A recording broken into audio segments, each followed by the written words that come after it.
Hello students, अब हम आज एसिम्पटोट्स पढ़ेंगे। सबसे पहले कि आखिर ये एसिम्पटोट चीज क्या होती है। देखिए, जो पहले किताबों की लिखी डेफिनेशन है हम उसके थ्रू आगे बढ़ेंगे, फिर मैं आपको कुछ और बताता हूँ। कहते हैं कि a straight line at a finite distance from the origin to which a tangent to the curve tends. मतलब ये एक लाइन है जो ओरिजिन से फाइनाइट दूरी पर है किसी कर्व के ऊपर, और टेंजेंट जिस लाइन के ऊपर उस कर्व का मौजूद है। फिर से कहिए, ए straight line at a finite distance from the origin से एक फाइनाइट दूरी पर, ओरिजिन मतलब ओ से, फाइनाइट दूरी पर, मूल बिंदु से फाइनाइट दूरी के ऊपर एक लाइन है, टू विच, उस लाइन के ऊपर क्या होगा, a tangent to the curve tends, मतलब उस पे कर्व का टेंजेंट मौजूद है। जैसे ओरिजिन से फाइनाइट दूरी पर ये फाइनाइट दूरी है, ये लाइन मौजूद है, ये इस कर्व के ऊपर एक लाइन है। ये लाइन ऐसी है, उस कर्व के ऊपर क्या कहिए, उस कर्व का कोई टेंजेंट इस लाइन के ऊपर मौजूद है, लेकिन वो टेंजेंट कहां से आ रहा है, कहिए वो इंफिनिटी से आ रहा है। कहता है as the distance from the origin of the point of contact tends to infinity. तो वो टेंजेंट कहां से पड़ा, इंफिनिटी पे, इज कॉल्ड द एसिम्पटोट। तो कहिए इंफिनिटी से आने वाला जो टेंजेंट होता है किसी भी कर्व के ऊपर, बस वो उसका एसिम्पटोट होता है। फिर से कहिए कि एक straight line at a finite distance from the origin, मतलब ओरिजिन से कुछ दूरी दूर पे बनी हुई एक line, to which a tangent to the curve tends, उस लाइन के ऊपर एक कर्व का टेंजेंट मौजूद है, मतलब यही लाइन किसी कर्व का टेंजेंट भी बन जाती है। कब, as the distance from origin, distance से जब ओरिजिन किसका, पॉइंट का, of contact tends to infinity. तो जहां से यार, मतलब जहां पे इनका पॉइंट ऑफ कांटेक्ट, मतलब टेंजेंट यार टच करता है, वही तो आता है कर्व से, लेकिन वो कह रहा है जहां पे टच करेगा वो जगह क्या होनी चाहिए, वो इंफिनिटी होनी चाहिए। तो ऐसे कहिए ना कि इंफिनिटी से आने वाला जो टेंजेंट है बस वही एसिम्पटोट है। तो ये एक किताबी लैंग्वेज है और उसने बताया, लेकिन आप थोड़ा सा और मैं आपको कुछ बताना चाहता हूं टेंजेंट के बारे में, वही एसिम्पटोट के बारे में। आप पहले एक एक्स और वाई एक्सिस हमने बना लिए, और बनाने के बाद आप इस पे ओरिजिन लिखिए, एक्स एक्सिस लिखिए, वाई एक्सिस लिखिए। अब मैं कहूं एक पैराबोला बनाइए जरा, तो आप एक सुंदर सा पैराबोला बना देंगे। वो हाथ हिल गया यार, चलिए बन गया, ठीक है। आपने हमेशा ऐसे बनाया, और आपसे कहा जाए कि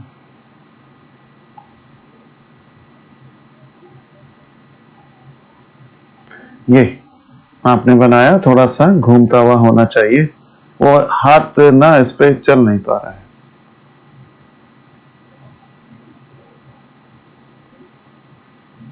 ये आगे, अब मैं कहूं इसको थोड़ा और आगे को लेके जाइए, और इसको भी थोड़ा सा और आगे लेके जाएं।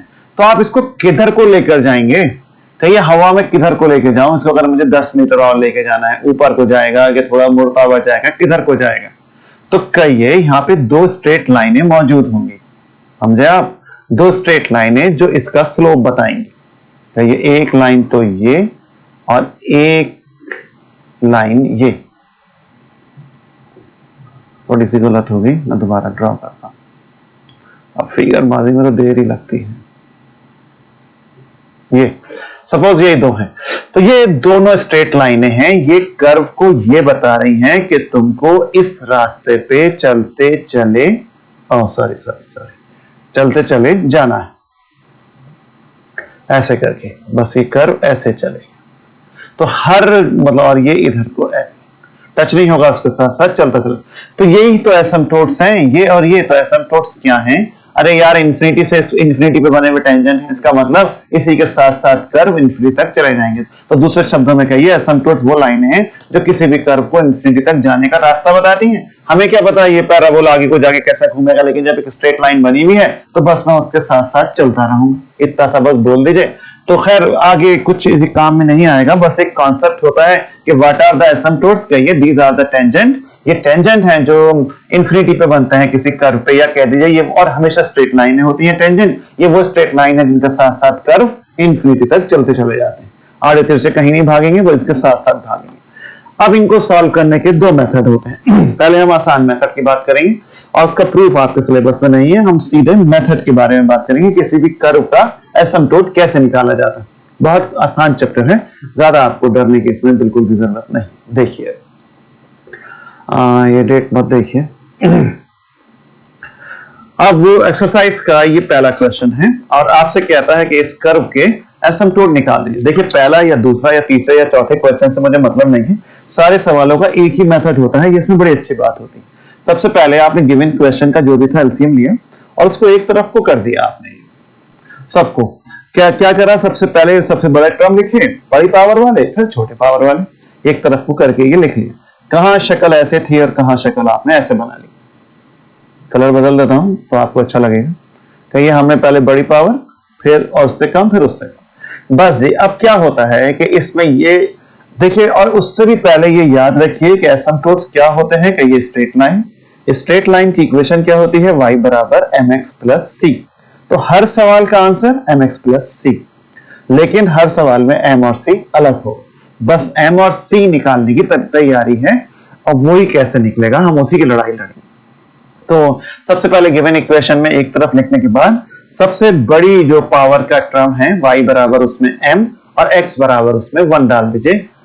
x बराबर 1 और y बराबर m in the highest degree term.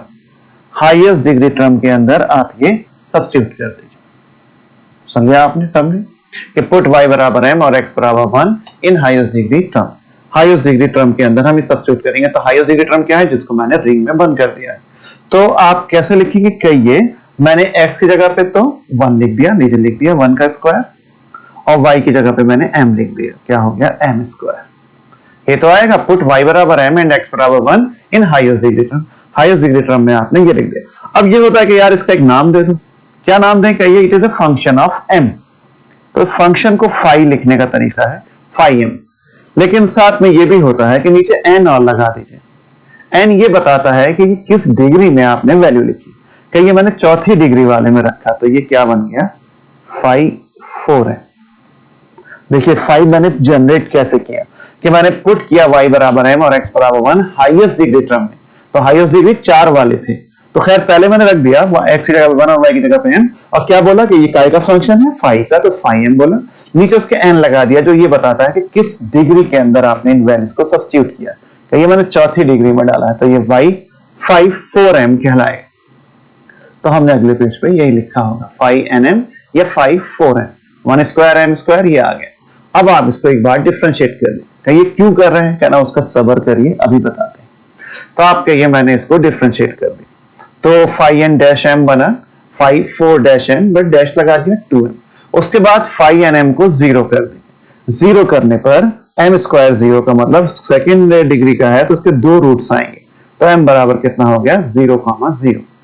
आपसे कहा गया था एसिम्पटोट की इक्वेशन क्या होती है, y बराबर mx प्लस c। तो आपको m और c निकालने की लड़ाई है। इस प्रकार आप इसमें m निकालने में कामयाब हो। सुना साहब आपने इस प्रकार इसमें m निकाल लिया। अब c निकालना है।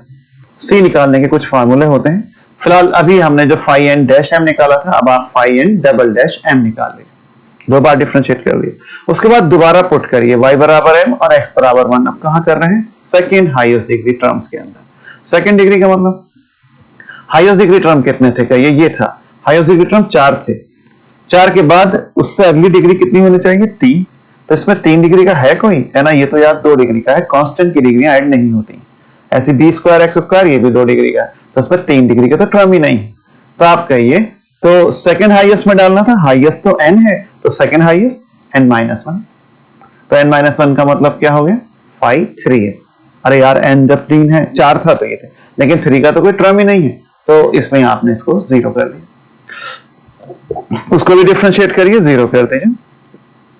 अब फिर से पुट करिए y बराबर m और x बराबर 1 in third highest degree. Highest कितनी थी, n। सेकेंड हाईएस्ट n-2, और उससे एक और कम थर्ड हाईएस्ट n-2, और n कितना था, 4, तो ये क्या कहलाएगा, 5 2m। तो अब आप फिर से क्वेश्चन पे चलिए। 2 डिग्री के ये 2 टर्म, इनमें रखिए y बराबर m और x बराबर 1, तो ये a square m square minus b square हो जाएगा। याद रखिएगा, पहले हाईएस्ट डिग्री में, फिर सेकंड में, और फिर थर्ड में। आपको यार रख के तो जा रहा हूं, क्यों रख रहे हैं, कहना देखो ये हमने बॉक्स में फार्मूले लिखे, ये c निकालने के फार्मूले, c 5n dash m plus 5n-1m। ये जब c स्क्वायर होगा तो ऐसे, और ये c क्यूब। अब आपको कब लगाऊंगा सी का फॉर्मूला, कब सी स्क्वायर का और कब सी क्यूब का, जब एम की वैल्यू दो बार रिपीट हो जाएंगे। ऐसे इस क्वेश्चन में 0 0 आएंगे, दो वैल्यू रिपीट है तो आपको सी स्क्वायर का फॉर्मूला लगाना है। सी निकालने का फॉर्मूला ये होता है, ये विदाउट प्रूफ है आपके सिलेबस में। तो आप सबसे पहले आपने इसको ये लिखा सी स्क्वायर का फॉर्मूले को, ये वाला है। इसमें क्या होता है कि ये इसमें फाई एन पे डबल डैश एम होता है, इसलिए भाई मैंने जिस वक्त फाई एन डैश एम निकाला था, जिस वक्त देखे दो रूट रिपीट हो गए, मैंने फौरन निकाल दिया phi n double dash m. आप भी निकालेंगे एकदम। उसके बाद फॉर्मूले में और क्या होता है, phi n minus one dash m होता है। तो मैंने क्या किया, गिवन सवाल में y बराबर m और x बराबर 1 रखा, और किस में रखा, सेकंड में, ताकि n माइनस वन मिल जाए। और उसको मैंने डिफरेंशिएट भी किया। क्यों डिफरेंशिएट किया था फाई एन डैश एम, ताकि मैं यहां पे इसकी वैल्यू को रख सकूं। और फिर मैंने क्या किया, मैंने उसका phi n minus two m भी है फॉर्मूले में, तो इसलिए मैंने इसके जस्ट ऊपर ही phi n minus two m निकाला। इसलिए निकाला ताकि मैं उसको यहां पे सब्स्टिट्यूट कर सकूं। इसलिए साहब ये सब काम धाम हुआ, चैन से बैठ के सुनते रहिए। अब हमने इसको आगे बढ़ना है, हमने वी नो करके, ये तो जो मैंने बॉक्स में लिख दिया, ये क्वेश्चन में नहीं लिखना है, तो फार्मूले क्वेश्चन में ये लिखेंगे वी नो सी स्क्वायर का फार्मूला आपने ये लिख डाला। लिखने के बाद phi n double dash m की वैल्यू जो आपने पिछले पेज पे निकाली है वो यहाँ रख दीजिए।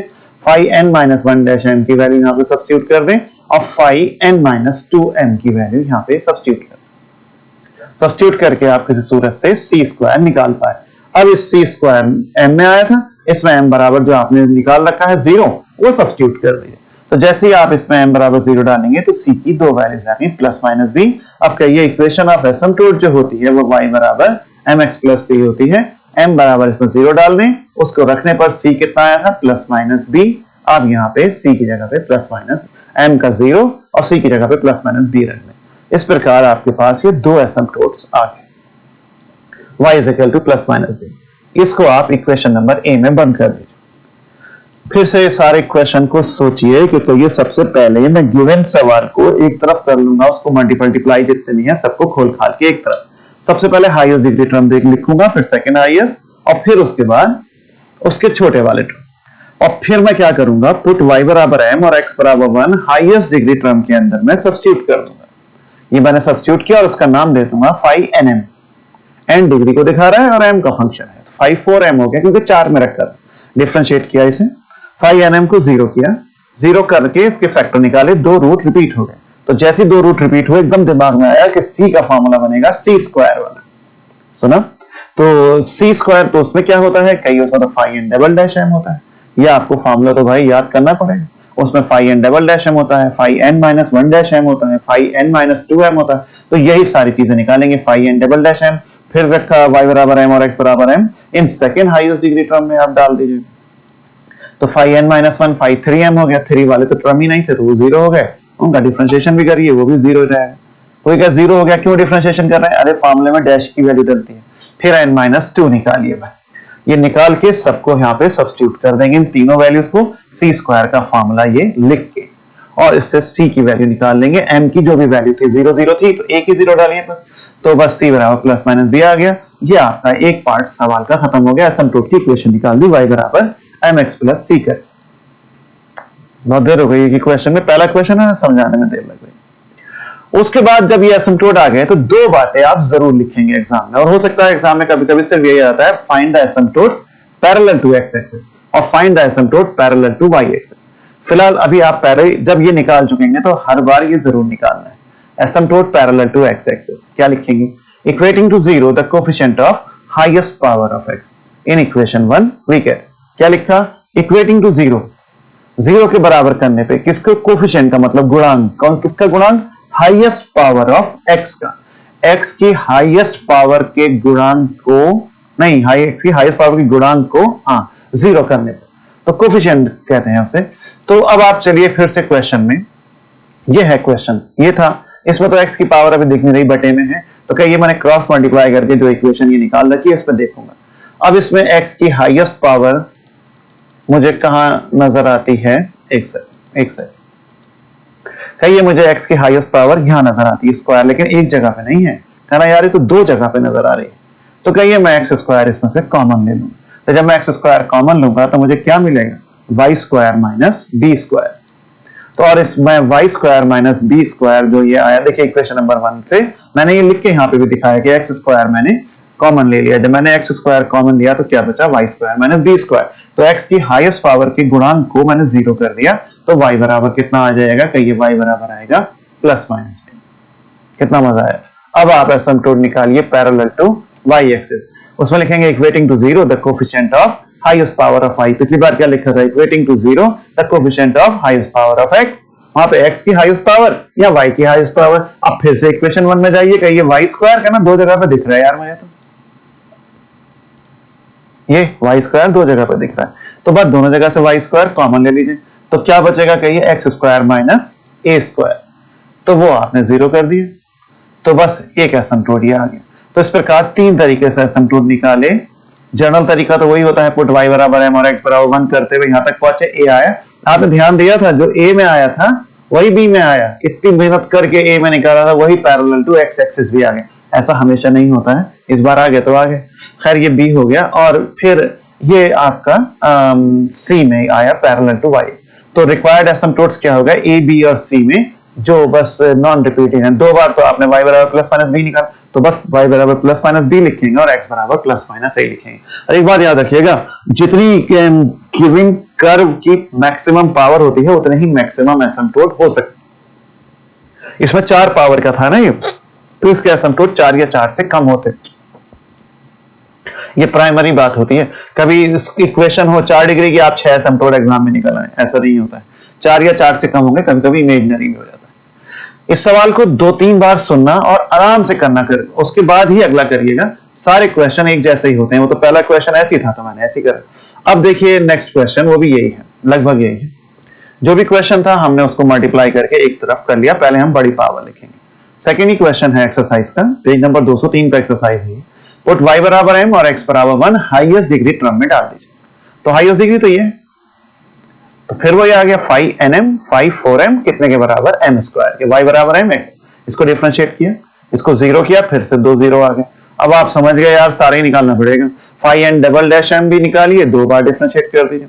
फिर पुट y बराबर m और x बराबर 1 in the second highest degree term 5n-1, तो 3 डिग्री का तो सवाल ही नहीं है, इसमें मतलब कोई टर्म ही नहीं है, तो वो 3 डिग्री वाले 0, उसका डिफरेंशिएशन भी 0। अब 2 डिग्री वालों में रखेंगे, सेकंड हाईएस्ट डिग्री टर्म में 2 डिग्री वाला तो ये टर्म, तो इसमें रख दीजिए minus m square a square. बस जी c का फॉर्मूला लगाइए। देखिए कितनी जल्दी काम हो गया, c का फॉर्मूला लगाया, इसमें 5n डबल डैश m की वैल्यू डाल दी, 5n-1m की वैल्यू डाल दी, 5n-2m की वैल्यू डाल दी। बस ये सारी वैल्यूज आपने दनादन डाली, c स्क्वायर की वैल्यू निकाल लीजिए, ये आ गया। लेकिन m बराबर 0 रखने पर c कितना आया, तो ये 0 आया। तो बस एसिम्पटोट की इक्वेशन में y बराबर mx प्लस c में m भी 0 c भी 0, तो भैया y तो 0 हो गया। अब क्या निकालेंगे, पैरेलल टू x एक्सिस। तो x की हाईएस्ट पावर का कोएफिशिएंट ढूंढिए। ये है गिवन क्वेश्चन, x की हाईएस्ट पावर ये है स्क्वायर, इसका गुणांक कितना है y स्क्वायर, तो मैं y स्क्वायर को 0 कर दूंगा साहब। तो मैंने 0 किया, फिर y बराबर 0 आ गया। अब पैरेलल टू y एक्सिस, अब y की हाईएस्ट पावर के गुणांक को 0 करिए। y की हाईएस्ट पावर दो जगह पे है, ये है और ये है। कॉमन लेने पे क्या मिलेगा, ब्रैकेट में x square minus a square. X square minus A square को आप 0 कर दीजिए, तो x बराबर प्लस माइनस है, तो टोटल एसिम्पटोट इतने आ गए। कोई मुश्किल नहीं है, बिल्कुल आसान। अब एक थोड़ी लंबी सी छलांग लगाई, बहुत मजा आएगा करने में आपको। पहले आप देखिए, पहले मैं वीडियो देख लूं, बहुत लंबा ना हो जाए। अरे 18 मिनट हो गया, अब अगले में मैं आपको बताऊंगा। आप शुरू के ये 2-3 सवाल 5 तक करने की कोशिश करिएगा, ओके।